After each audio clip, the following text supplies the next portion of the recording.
Are you ready? Good news, everyone! I'm the surprise in your cereal box. I'm great! Everybody else sucks! I said, are you ready?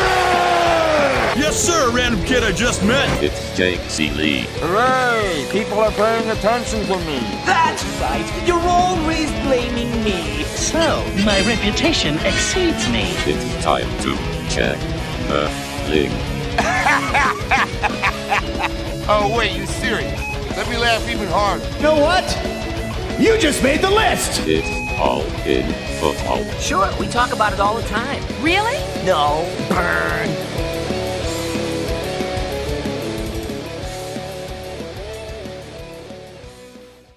What is up, you ducks? It is All in Football on FTN Network, talking more preseason news, concerns, winners, losers, all sorts of things after week 2 has been in the wraps, but we have some more breaking news by the day, it seems. Chris Meaney with me on All in Football, at Chris Meaney, at All in Kid. Reminder, there is less than a week to enter the contest. We need your help helping people discover where this show is, as iTunes not only nuked the old one, now you can't even subscribe to the new one if you're using the app. You can still use the web link, which I'm going to put out for today while we're waiting for them to fix it. This is the issue we're having, is trying to get people to find the podcast again after they ruined it 17 times from Sunday. But anyway, go rate and review. The review is the more important part, but please rate it too. But rate, review, leave a review, say something, because I need your name, Twitter handle, whatever you want to put in there, so I know when we spin the wheel for the contest. There are 2 giveaways now. I added a second giveaway, Chris Meaney. The second giveaway is specific to some people, but you maybe, sell it to somebody if you don't have an Xbox. The first giveaway still continues to be a free year of FTN Plus, value hundreds of dollars. Second place, I guess the second per spin, I don't know. There's really there's a wheel, so I can't give you a real second place. But the second winner is going to get Madden for the Xbox. Oh, baby. X, so there you go. You can go play some Madden, see the improvements that they had. So yeah, there's 2 giveaways. So please rate, review. Again, I'm going to tweet it out. So look for the tweeted web link, because the podcast link is still being worked on. That's how wonderful things have been. With good old, I guess we shouldn't even call it iTunes anymore. It's now Apple Podcasts. No, it's Apple Podcasts now. Yeah, what a bloody mess. 1A and 1B in terms of prizes. Fox, we'll get that link from Jake, and we'll put it in the description of this video too, in the detail after the show is over, for people to check out. So yeah, do us a solid. Rate, review, subscribe. Even if you've already done it before in the past, it would really do us a huge solid. And we'll be with you throughout the entire season as a return, giving you hopefully good advice. Well, through the season, this is going to be one of the biggest draft weekends coming up. We have only a few left. This is a big one. It's week 3. A lot of people will wait till after this one. Next week is possibly even bigger. But anyway, depending on when you're watching in your area, you can make sure we get some help today. But more, we have a full 2 hours. SiriusXM 9 to 11 on Saturday. If you miss it, even on top of that, you can download the SiriusXM app. We'll look for that tweeted out link. You can get 3 months free. So you can just listen to it after the fact if you miss any of it. Because we want to try and get you some help. Because here's the big one, Chris. You sent me a little piece of news where somebody might have heard some rumors or concerns about a knee situation with a certain player. I asked Edwin Porras of Fantasy Points. I asked him, great doctor. He's the one that debunked the whole running backs versus wide receivers. And I asked him in a DM, I was like, hey, I don't want to call this person out unless they're just sure. It's a rumor. Is he just speculating? And he goes, everything looked okay. He was like, I didn't like the wording when the news first came out that he was coming off the pup. He goes, it was kind of, because I'll give you the quick version. There's 2 different things. There's swelling and then there's stiffness. Stiffness is okay. Swelling is not. And what he was saying is the swelling is kind of what happened to Todd Gurley. That's what J.K. Dobbins. J.K. Dobbins, what we all sat here and thought by wording was that he was going to be fine. This was kind of a contract situation. He just didn't want to practice, blah, blah, blah, blah. There's a weird situation here now. Nobody knows if it's really swelling or stiffness, what's really up with the knee. And if it's the swelling and it's a bad situation, this could be a lost season for J.K. Dobbins, or at least frustrating from a fantasy perspective. You might get him for a few weeks. You might lose him for a few weeks, might come out of games. But then the other part of it, I asked Jeff Zrebiec from The Athletic. Yeah. And he said, I'm not so sure you should be concerned, because why would they practice? They've practiced him every single day. He goes, so it's something he's going to have. Here's the wording too on top of it. It's something he's always going to have to deal with this season. But he's practicing every day. I don't think they would let him practice every single day if it was going to be a major issue. What are you... all that information What do you do with J.K. Dobbins now? Like, you're drafting this weekend. How are you treating that with all that information at you? Man, I'd like that he's practicing. I don't like that he's going to have to just deal with it. Like, just deal with it right off the hop. Threw that at the end. He's like, I don't think they would let him practice every single day. And then he said, but it's something he'll just be dealing with for the entire year. So like, maybe they're just, that's uneasy hearing that. I think, honestly, I think I just have to cross him off my list. I have moved him down my rankings a touch. I like him. I know you like him as well. There's so many reasons to like J.K. Dobbins. I mean, you go back to his rookie season. I mean, he was, a touchdown per game guy over the last 9 weeks into the playoffs. He was starting to catch a couple passes. It's a new look offense where there's not going to be a lot of stack boxes. I think I have to cross him off my list and say that, but there does become a point in drafts, like, for example, Dameon Harris went in one of the drafts I did over the weekend as like RB 50, and I took him easily. Because he's that low. Guys, here again, I'm taking him. If Dobbins outside RB 24, which I have seen, 22, 24, in that range, maybe you're getting. It has to be that far? Maybe not that far. Maybe like 20. Well, like after. I think like after I still Cam Akers, Javonte Williams. Oh, hold on. Okay, there's a way we could do this. Like there's a way because I'm going to update the rankings today because of this news over the night, and there's a way for me to figure out where he should fall in my rankings. Pat Mayo has me on to dissect his rankings every single year, every single week, and like moves people up and down. But like we can do it differently. Like, do you know like how we could? There is a way. It's been a long time. I don't know. What could we do? I don't know. I think you should tell us what we could do because it's been a long time since you've told us what we could do when we do this. I know what we could do. What is it? We can make a list. There you go. We're going to make a list. Thank you. That was pretty good, Meaney. Smiling. It's not bad. That might have been one of your best ones ever. On ESPN. Yeah. Wow. So one thing I will say before we get into this list, every site is so different. ESPN, Yahoo, Fantrax, CBS, Sleeper. Get comfortable with your websites, with your drafting sites first, because players are definitely buried down lists. That's all I'll say. You should keep a tab on those sites. Okay, so he was in a tier with 14 running backs. I have a giant tier. We've talked about this on previous episodes previously this year. Previous. J.K. Dobbins. I'm going to just start going down the list. Meaning we're basically, this is going to be the opposite of, you remember the guy on Price is Right, the cliff climber, and then that guy. Like we're going to we're going back down. We're going down the hill here. So it's the opposite direction. J.K. Dobbins and Aaron Jones. Aaron Jones. I agree. J.K. Dobbins or Jahmyr Gibbs. Jahmyr Gibbs. I agree. J.K. Dobbins or now Rachaad White. Rachaad White. And J.K. Dobbins and your boy, who says he's going to be ready for week 1, Miles Sanders. Miles Sanders. Okay. There's a little hesitation there. J.K. Dobbins or Cam Akers. You already said Cam Akers. Yeah, Cam Akers. J.K. Dobbins or waiting 3 weeks to get Alvin Kamara. Ooh, I do have Alvin Kamara ranked ahead of him. Yeah, I'm going Alvin Kamara. J.K. Dobbins or All in Football's favorite, Khalil Herbert. Khalil Herbert, man. He's your guy. Yeah, Khalil Herbert. All right, we're getting deep here. J.K. Dobbins or Alexander Madison. Ooh, I got Madison one spot ahead of J.K. Dobbins. There you go. James Madison. Connor or J.K. Dobbins? I think I would go with J.K. Dobbins there. For the upside there? Play may be James Conner, but I would take the upside in the ceiling. I don't know. Yeah. James Conner's never played a full season, and that offense to be just going to go mess. with Dobbins. Like, everybody's like, ooh, is Keontae Ingram behind him? I'm like, I don't care. Great. I don't care. It's going to be the worst team that we've seen in quite some time. I do believe that. They could maybe go winless all year. All right, so I have 2 more and then an interesting name that I want to finish with. Your boy, Javonte Williams or J.K. Dobbins. Yeah, Javonte. Okay, and then Breece Hall in that situation or J.K. Dobbins.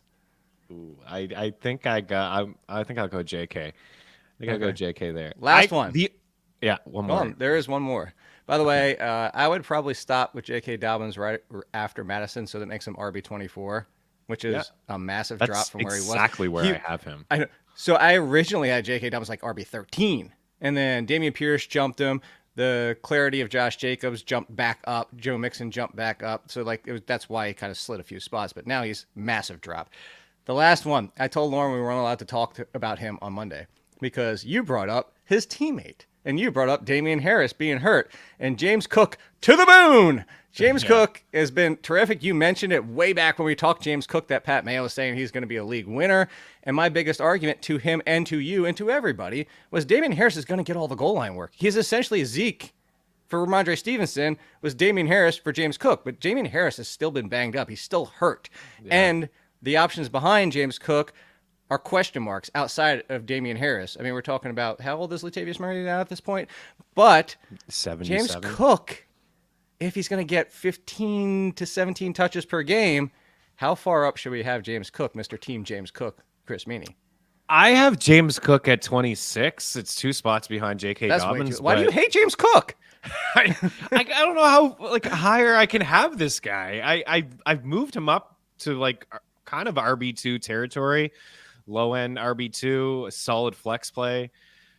Maybe I should move him up a touch more, but I think where I have him is I am moving. Fair. I would take James Cook over James Conner at this point. For league winning upside. Yeah, okay. I have Conner. I guess I'm pretty unfair on Conner. We just talked about it. Worst offense in football. He's hardly been able to stay healthy. I'm sure he's going to catch a bunch of passes. He We're probably will. Every year we kind of do this. We did it last year too. We discounted James Conner even though it was a better looking At least he had Kyler Murray and somewhat of an offense. Well, that's the thing. No Kyler. My concerns with James Conner is that if there's no Kyler for the first 6 weeks of the season, I mean, you're just stacking the box and go ahead. If you want to throw to Hollywood Brown and Michael Wilson, which I think we both like as a rookie, I just took Michael Wilson yesterday. Yeah, I think he's a great late round target. They're gonna have to throw the football, but I just want to take the upside guy, the sophomore running back in arguably one of the better offenses in football in Buffalo. So I would lean with Cook there, but man, J.K. Dobbins has really fallen, and sometimes that creates a buy low window. Again, if he falls, we just ranked him RB24. That's and we're factoring risk. If put it this way, let's spin it the other way so people know you're gonna have to make your own decision here. And I'm not saying our jobs are trying to help you make your decisions to try to parse through all this and come out with the best possible team you can have. But some situations, there's only so much we can do. We can't control. Unfortunately, my healing touch is not there, and I can't go out to touch J.K. Dobbins at his knee and kind of boo there, boo, I look good. I wish I could because I love some J.K. Dobbins. If I told you J.K. Dobbins plays the full season. Even on sometimes his knee swells up, but he still plays the full 16 out of 17 games.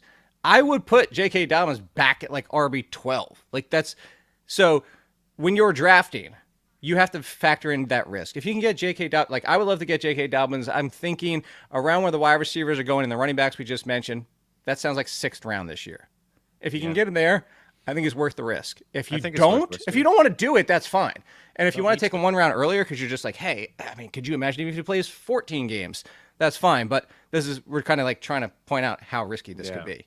It is really risky, honestly. It was riskier, the fact that the 4th round pick, but now I'm seeing him fall outside RB 2022.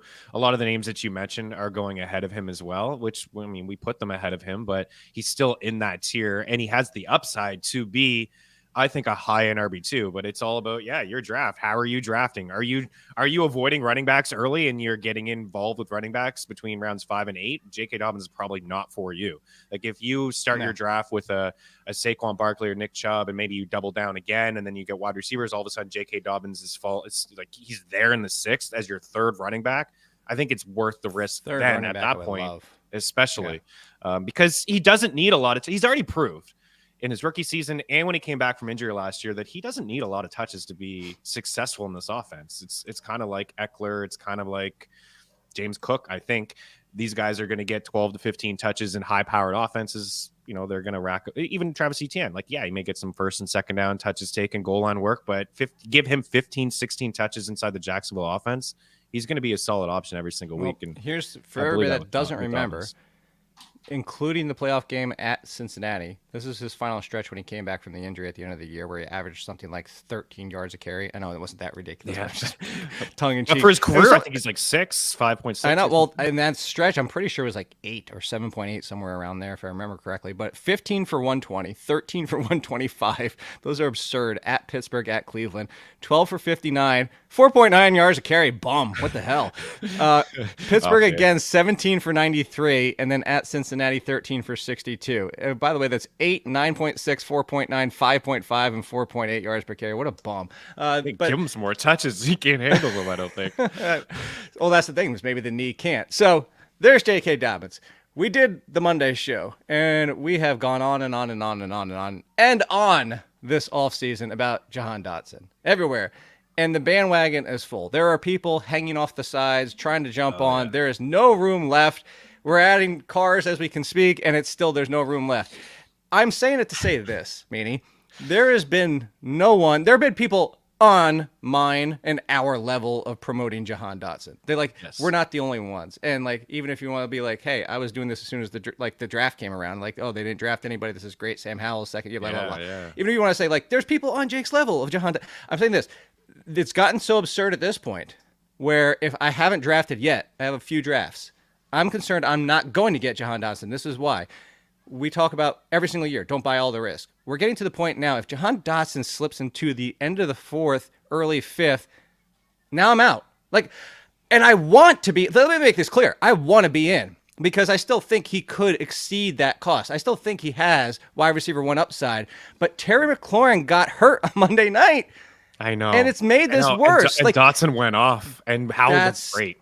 Yeah. And if you watch that game, and I'm not saying downgrade Dotson at all. Dotson was quiet to start that game. Very quiet. He actually didn't even have a reception early on in the game, and Sam Howell was rolling from the first snap. I'm bringing this up just to say because Terry McLaurin's assumed ready for week 1, but is that your breaking point? My breaking point is if he gets to around pick 50, 55, right in there, because some of those running backs we're still talking about top 15 running backs that are going in that range. We're talking about wide receivers who have been proven on better offenses. So this is coming from Mr. Jahan Dotson, if you want to call me that.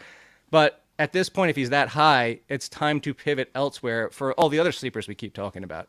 Yeah, 4th and 5th is too much. I really do believe that he is going to be a stud. I think he has upside to be a top 20 wide receiver this year in fantasy. So come on, get bold with me. Top 10. I think he's going to have a better season than Terry McLaurin. I don't know if he's going to have his Here's one. targets. Lauren's not here. We'll save it for Saturday too.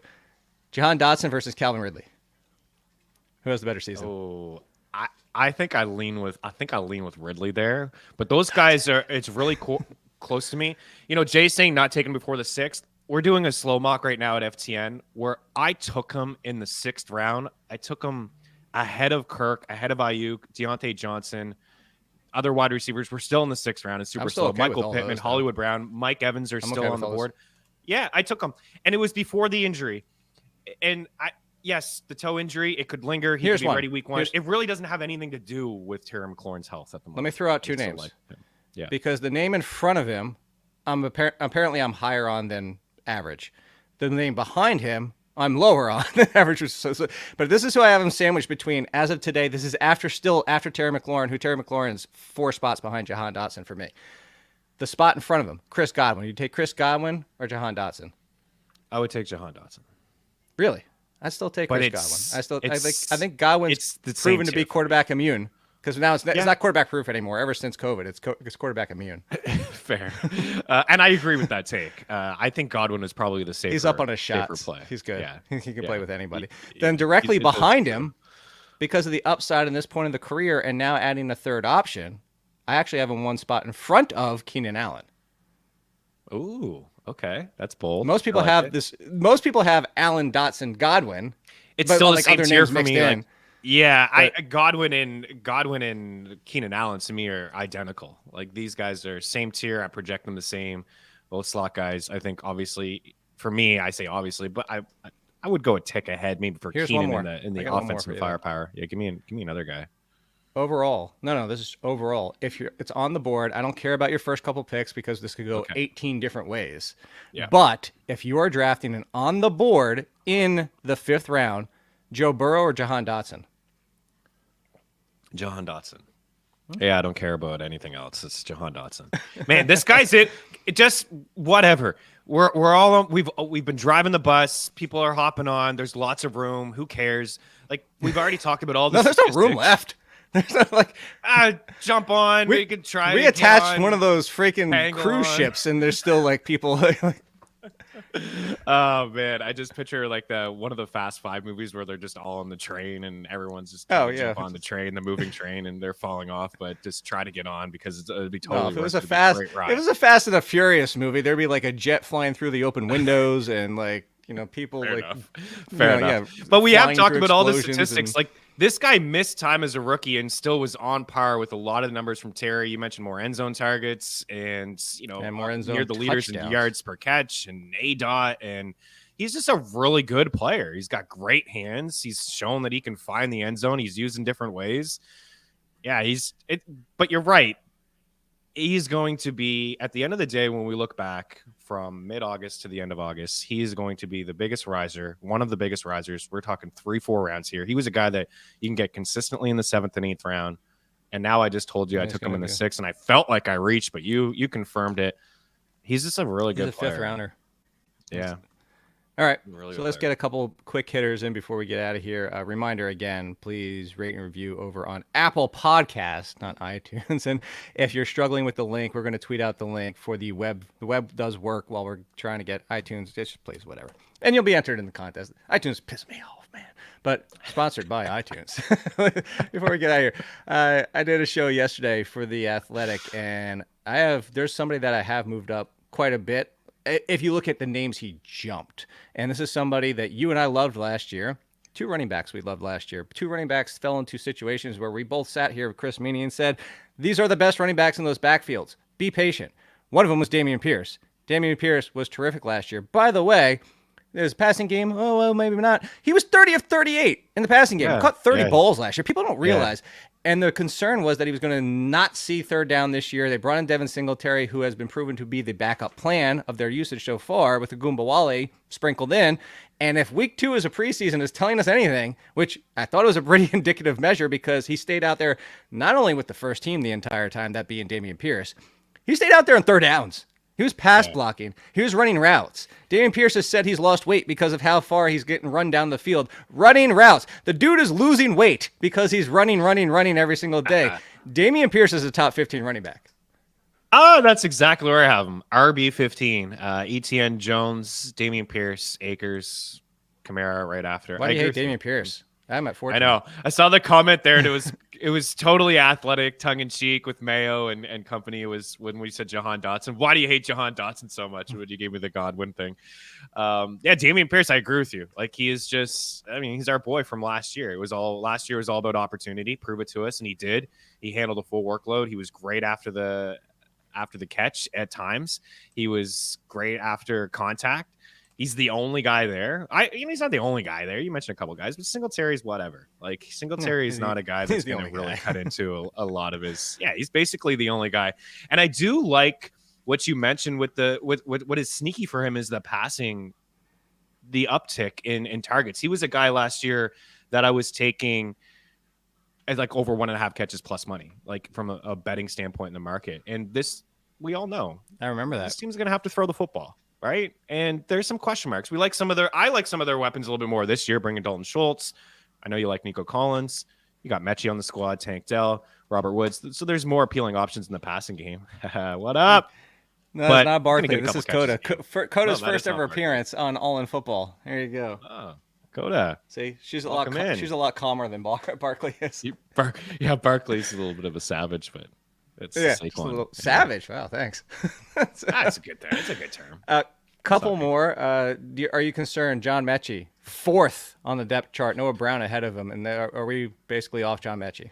I'm not. I think it's not a great start, but let's, a long road here for John Mechie, of course, recovering from cancer on the field. He suffered a little bit of I think it was a hamstring injury in the middle of the summer. So I think it will just take some time, and I believe skill will overtake that position. So as of now, it's not great, but he's still a guy that I'm interested in my last pick, and we'll see. Just be patient a couple weeks if he can trend up. I believe in the talent.